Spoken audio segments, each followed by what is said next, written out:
Metal Massacre fucking sucks!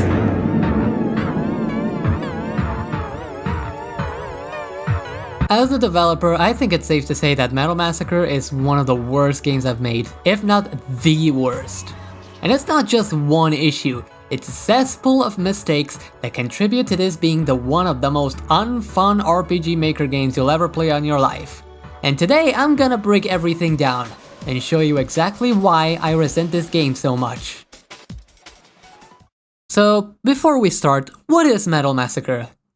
For those unaware, Metal Massacre is the third and final entry in a trilogy of games that I used to call the C.H.A.D Saga Trilogy. It's the sequel to Plagued Fear, which in turn is the sequel to Gurzad's Threat. I started development of this game in 2019 and I finished it in 2020, with the development time taking 9 months to be finished. Back then, I considered this game to be my magnum opus, especially when it came to the plot and the overall storytelling of the universe I was building. Nowadays, both this game and Plagued Fear have been unlisted from my GameJolt account for reasons I will explain later. Gurzad's Threat is still there, but that's only because that game was revamped with many changes that make the game better. So, what's up with Metal Massacre? Let's tackle it one issue at a time. Beginning with this loser. C.H.A.D the Cheating Jester is, without a shadow of a doubt, my biggest regret to this day. And I honestly can't blame anyone but myself for it. The character was supposed to be always optimistic. Okay, that's cool, nothing wrong with that. But the issue is that they had the toxic kind of positivity. Instead of always trying to look on the good side of things, there was just, let's continue being happy because I said so! Cheats also had the ability to bend the rules of the universe to their will, something I call cheating powers. It is an interesting gimmick to add to a character, but just try to make that work in a serious story. Tell me, what kind of plot can you create that someone like C.H.A.D can't solve with a yawn and a snap of their fingers? Their cheating powers were so broken that I had to straight up remove them from 2 of the games they were in, and in the other one I had to make it so that the main antagonist's powers totally nullify them. Having to work with abilities this busted in a mostly serious story is a nightmare because you're very limited on what conflict you can create without them being cheated out of existence. But you wanna know the biggest mistake I made with them? It was giving them too much attention. I mean, let's just think for a moment that Metal Massacre has the length of both Plagued Fear and Gurzad's Threat combined. This thing has pretty much triple the length of Gurzad's Threat, and C.H.A.D was the main character of all 3 games. They were inevitably getting all of the spotlight, whether I wanted to or not. This created a huge problem. People were now only focusing on C.H.A.D when it came to my story. I had like 80 other characters, all of which I wanted to receive some attention to, but everyone only had eyes for C.H.A.D. The final nail in the coffin was when I talked about a different part of my story with my main character, and someone, somehow, recognized that as being C.H.A.D's story. And that's when it truly hit me that it completely spiraled out of control. People loved C.H.A.D, and back then so did I. I mean, yeah, they were a creative character and all, but at some point I had to realize that I made a mistake with them. With a not so heavy heart, I decided to completely drop the character from my story and sell the rights to them to someone else. Whether that person wants to make themselves known, that's up to them. The point is, I don't own the character anymore, and it's honestly a huge weight off my shoulders. This is also the reason why I unlisted the trilogy from GameJolt. I mean, no point in keeping those games public if they involve a character that's no longer part of the universe I've created. I made a new character to replace C.H.A.D, and I've already revamped Gurzad's Threat to include them in C.H.A.D's place, as well as some other changes. But I will not be doing the same to the other 2 games. They may be remade at some point in the distant future as platformers, but I know for sure that the new character will not be present in Metal Massacre at all. I've learned from my mistakes, and I'm not about to let them get the same amount of spotlight as C.H.A.D. I'm making someone else be the main character of Metal Massacre. Whew, okay. I think I vented out all my frustrations about C.H.A.D. This video isn't even supposed to be about them, it's about Metal Massacre, so let's continue. Next I want to talk about the voice acting. Adding voices to my game was a very ambitious choice, especially considered that I was very limited on who I could get to voice my characters. By Metal Massacre, I was already dealing with 20 characters, 2 of which weren't present in the game. Being a voice actor myself, I could cover most of these characters, but inevitably I would hit limitations in what kind of voices I could do, and I'd have to get other people to voice the rest. These people have agreed to voice the characters for absolutely free, might I say, and I can't express how thankful I am for everyone. Any of them, at any point, could have requested some sort of payment in return, but they all did it for free. And even though I'm not as close with some people as I used to be, I feel like I have to bring them up individually. Dark Legion, who did the first narration for the introduction of Gurzad's threat.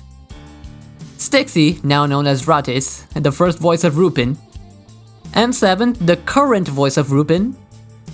Putvich, the first voice of Gurzad. Putis McPootbird, the current voice of Gurzad. Specky, the voice of Generous. Supermim, the voice of both Ashlyn and Blaze. Christina, the voice of Sasha. Appleflap, the voice of Chang, Mechazord, and Maximilian. Dusk, the voice of James. And Ulysses, the voice of Andrew and the fighting tournament announcer at the end of Metal Massacre. To my knowledge, none of these people, save for Legion, had any prior experience with voice acting, and yet they still agreed to do voices for my characters, and they delivered. I'm still very thankful for that. But that's not the issue here. The issue stems from my absolute ambition of making every single character have a voice. In a dialogue-heavy game like mine, having every single piece of dialogue be voiced can very quickly snowball into a much higher workload than anticipated. And because I am the type of person that is afraid of bothering other people to do things for me, especially if they're doing it for free, I had to make sure that every little piece of dialogue in the whole game had been written down before I could even consider sending the scripts of the voice lines to each person. It was specifically scary when I had to get into a voice chat with some of them, because while a few of them could easily record their lines by themselves and send me the files later, some others needed help, which meant I had to get into a voice chat and manually record their lines through the voice chat while they read the script. Add to this the fact that I had social anxiety, so getting up close and personal with people that I wasn't very close with was a little scary. But do you want to know what's the worst part? It's the amount of voice files that quickly add up. You want to know how many voice lines Chizo has in this game? 1066! Just Chizo. Alone. By themselves. Now do you want to know how many files are in the sound folder? 4,497! The sound folder has almost 5,000 files, and Chizo alone makes up for like 20% of all those. The sound folder was so overloaded with files that whenever I tried to open it in RPG Maker to select a new sound to play, it would take like 5 seconds or more. I actually had to take out any files I wouldn't temporarily need just so I could set up a character's voice lines to play and then put all the other files back in after I was done. For every character, by the way. This is a small game made by one person in RPG Maker. There's nothing that could justify the sound folder having so many files like this. There's nothing that could justify one character having over 1,000 voice lines all by themselves. What I'm saying is, if you ever want to make a game with voice acting, dear God, please anticipate the workload you're gonna have, especially if your game is dialogue heavy. And while we're on the top of dialogue, what's up with this guy? In almost every scene he's in, he recites what feels like the entire Bible. I know I wanted him to be the type of villain who demeans the protagonist and makes them feel hopeless, but holy shit, my guy! Bro just does not know how to shut up. Every time Andrew appears, you can expect to be stuck there for a few minutes if you don't just smash through his dialogue. I even made a meme about how often he speaks. Honestly, Ulysses is a champ for having the patience to record all of this. Anyway, enough about all that. Let's talk level design because it's bad. I know the level design of the previous two games weren't that great, but at least they were tolerable. This though, this has no excuse. Right from the start, you're thrown into a graveyard where the layout is questionable at best. Like, look at this! What the hell is this level design for a graveyard? Why are there fences everywhere? Imagine wanting to visit a dead relative and having to go through this labyrinth first. Oh, but it gets worse. The second level is supposed to be a destroyed city, and I feel like I did give it an honest try in the beginning. Like, you can see that this is a city that was attacked and destroyed, but for some reason, after the first boss, I completely gave up and the level became this. And you wanna know the funniest part? In the first version of this game back in 2020, you couldn't even sprint in this level. Yeah, imagine walking through all of this without being able to sprint. You had to slowly walk around and make your way to the end. In this garbage! Honestly, I have no excuses for this map. I actually just made it as big as I could, and then I hit the generate map button. I was just throwing stuff at the wall and seeing what sticks, but surprise! Garbage tends to be sticky by default. Worst part is that, in this map specifically, you can't just walk to the end either because there are gates blocking the exit. You first have to find a key located in the bottom left of the map, then walk all the way to the upper right to find the right path, and then unlock the gates down here to get to the exit. All of this while you couldn't sprint, by the way. Imagine playing through this in your first time, not knowing what to do. Imagine finally finding the right path, only to discover that the exit is blocked and you need to go back to find a key that you don't even know where it is. In a map this big and convoluted, it could be anywhere. The next levels weren't that better. This one was filled with walk to the very end. Maps where you just need to walk to the end are okay when used sparingly in between puzzles or more interesting maps, because they let you take a breather from all the thinking and or action. But when your level has nothing but that, it becomes boring very quickly, because nothing happens. Oh yeah, and let's occasionally make a path surrounded by fences, because screw you, the map is big, but you have to follow the path that I built. Oh, but this level is the worst one. Ladies and gentlemen and everyone else, I present to you Starry Mountain, the absolute worst level in my entire game development career. You wanna know what this level has? Nothing! That's right, nothing! There are no puzzles, no interesting interactions, nothing that can keep your eyelids from closing. This level takes the worst of levels 2 and 3 and combines them together. Imagine gigantic maps with winding pathways where the only interaction you get are occasional levers that you have to pull to open a path that you had to pass up on before, but otherwise you get nothing as you walk down this enormous pathway, all while being unable to sprint. The update in 2023 made it so that you can sprint in this level and level 2, which makes them slightly less tedious, but it does not remove the other problems. You still have to follow one path all the way to the end, and you do nothing in between besides fighting a couple of enemies. When my sister playtests my games, she can usually knock out a few levels in one night, but she had to dedicate an entire night just to clear this one, and she didn't even start at the beginning of the level when that night started. Honestly, I feel bad for making her sit through this garbage. Level 5 is okay because there are actually puzzles and interactions to be had in that one, so I'll give it a pass. But the final level ain't getting away so easily. The first part of the level has you walking all the way to the end of a room just to push a button and then go all the way back, all while having to memorize some letters that are to be used in a password to open the final room. The final part is... yeah, I think this clip shows you all that you need to know. By this point in development, I feel like I was so fed up with making levels that I completely ditched the part in between the first and second bosses in favor of a horror segment where you're stuck in a dark place with a giant robot that can chase you. And yeah, while the premise is cool, the rooms to get to said giant robot are still just as bad. Big piles of nothing where you just walk to the end. And if you play your cards right, the robot might not even chase you at all. So if you can get away without even being seen, you're gonna be walking all the way back with nothing happening. All the tension instantly gone. Also, going back to level 4, let's talk about what elevates the experience to a much more disastrous level. The party member that temporarily replaces Cheatso, She-Man. When I made this game, I was in one of my occasional Dragon Ball phases. Specifically, I was addicted to Dragon Ball Z Budokai 3, a game that was part of my childhood. For those unaware, the Dragon Ball series has fusions, the most famous ones at the time being Vegito, Gogeta, and Gotenks. So naturally, I wanted to add a fusion to my game too. And I also thought it would be funny if said fusion was the combination of Demon and Cheatso, the two characters that are always feuding. Sounds like a promising idea. Well, it ended in disaster. She-Man is, without a doubt, the worst party member I've ever seen in an RPG Maker game. Well, at least in my games, I don't know too much about other games.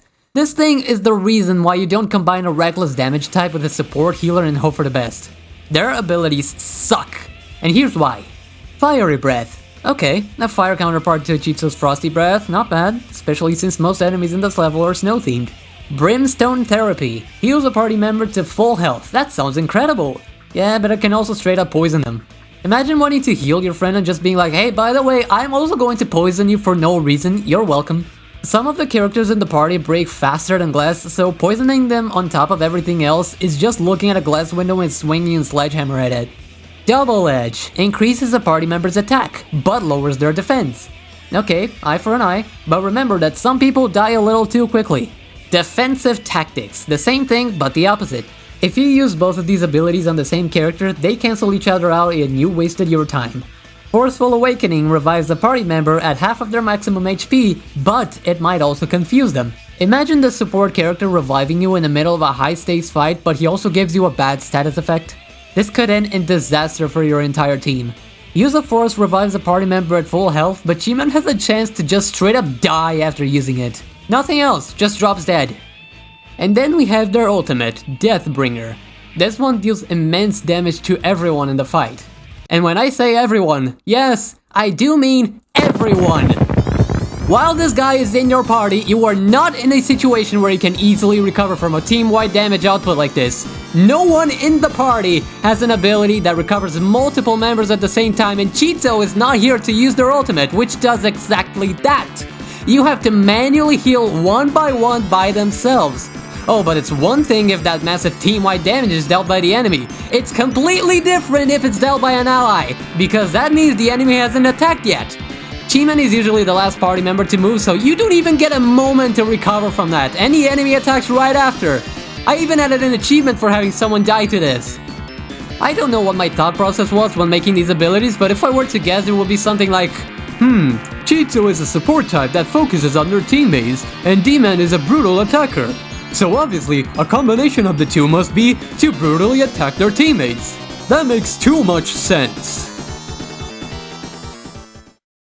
I don't have much to say about the enemies of this game overall because they're frankly okay. I mean, they serve their purpose. They're neither too easy to beat nor too hard. They pose a threat, but you can still take them out with some planning. The real problem here are the boss fights. I'm the type of person that enjoys boss fights to be dynamic. This means that they should include some sort of gimmick, or be changing as it progresses so you don't have to adapt on the fly. Most of the bosses of this game are just hit enemy until dead. Doesn't help that most of these are damage sponges. They have a lot of health, and frankly, you don't deal enough damage to finish them off quickly. So the fight becomes a back and forth between you and the enemy until one of you drops dead, likely from boredom. Every boss that you're seeing on the screen right now have no gimmicks. They all work the same. That being the fact that it's basically just you hit enemy hits you, rinse and repeat until someone dies. And that brings me to my next point. Maximilian. He was not in the original 2020 release, he was only added in the 2023 update. In the years prior leading up to 2023, I have played Yakuza 0. In that game there is a guy known as Mr. Shakedown, who is a very strong opponent who roams around town, and if he sees you and catches up, he forces a fight. If you win, you take his money, and if you lose, he takes yours. I wanted to do something similar, so I included Maximilian there to fill in that role. Maximilian can sometimes be encountered in the levels, but only in the maps where there are enemies present. The gimmick is similar, but besides money being included in the whole ordeal, he can also take or reward you with some items. The problem here is that it's much harder to make a very difficult opponent in an RPG Maker game compared to a game like Yakuza. So he just ends up being brutally difficult no matter what. Even worse is that he actually scales with your level. So it doesn't matter if you decide to grind to level 90 at the beginning of the game because Maximilian will still be stronger than you no matter what. But the worst part is his final fight. All of these fights against Maximilian are completely optional, but you know what's not? The last fight. If while playing this, you defeat Maximilian 5 times or more, he shows up one final time right before the finale and forces you into an unavoidable final fight. And this fight, dare I say, is even more brutal than any other fight that comes after this one, except for maybe the super boss and the extras. All of his stats are higher than Andrew in his first fight before the final boss. And look at his luck stat. This is maximum, by the way. This means that your damage range will always be at your lowest, while his will always be at the highest. and inflicting status effects or stat debuffs on him is gonna be rarer than a blue moon on the 30th of February. Oh yeah, and here's something funny. Do you wanna know what you get for beating him? There's nothing. Thank you, Shen. Yep, absolutely nothing. Hardest fight in the game, by the way, and all you get is a pat in the back, a congratulations, and nothing else. No items, no cash, no unique equipment, or anything to help you beat the last bosses, just a well done. Might I remind you that this fight is completely unavoidable if you beat Maximilian 5 times or more in the same playthrough? If you save at any point after your 5th victory, well done. You've just locked yourself into the hardest fight and there is no way to opt out. All of which you get no reward for winning, by the way. The last thing I want to talk about is the final battle, which, to be fair, isn't that bad, but there is something that was poorly executed. First we get the usual yapping session from both sides, and then the fight begins. In this fight, Andrew has stole the life force of every citizen he has captured and has become extremely powerful. But to compensate, C.H.A.D has their cheating powers back, so they should be equal in power. The main gimmick of this fight is that Andrew will occasionally change his class to match the class of one of the party members from the whole trilogy, which will allow him to use their abilities, and C.H.A.D can do that too. On a surface level, this should open new possibilities for fighting styles and mixing and matching, but in execution, this just boils down to picking the class with the strongest move and spamming it, which, by my calculations, happens to be Generous' Cyborg class with the move Extreme Punching. And even by spamming this ability, this fight takes a while, so imagine if you were actually trying to use other abilities. What's worse here is that changing class takes a full 100 rage points, so if you ever want to try something different, you have to wait for this bar to fill up all the way. And occasionally during the fight, you're forced to make C.H.A.D transform into one of their 3 different forms to progress, which by the way also takes 100 rage points. And C.H.A.D is returned to their default class when they transform and can't change it while they're transformed, meaning you need another 100 rage points to go back to the class you were using after the transformation runs out. All in all, this fight isn't that bad, but it's a bit disappointing that the unique gimmick of this fight was pulled down by such a limitation, especially for a fight that was otherwise so hype and epic. I've once considered this fight the most epic climax of my entire career, and I believed I wouldn't be able to make anything better, which, I've proven myself wrong several times at this point. So, I think that's it. That was all my personal complaints with this game. It's honestly a real shame how I had such an ambitious idea, especially for such an innovative and dark plot, but the execution was just pure garbage. I don't usually make videos like this, but I feel like I had to vent out my frustrations about this. It honestly says a lot how every time I work on this thing, I go through a lot of pain and stress, almost as if my subconscious is telling me that the effort is not worth it. Sometimes I even joke about it. Thanks for watching until the end if you did. Hit the subscribe button for absolutely nothing in return. And I think that's it. Peace.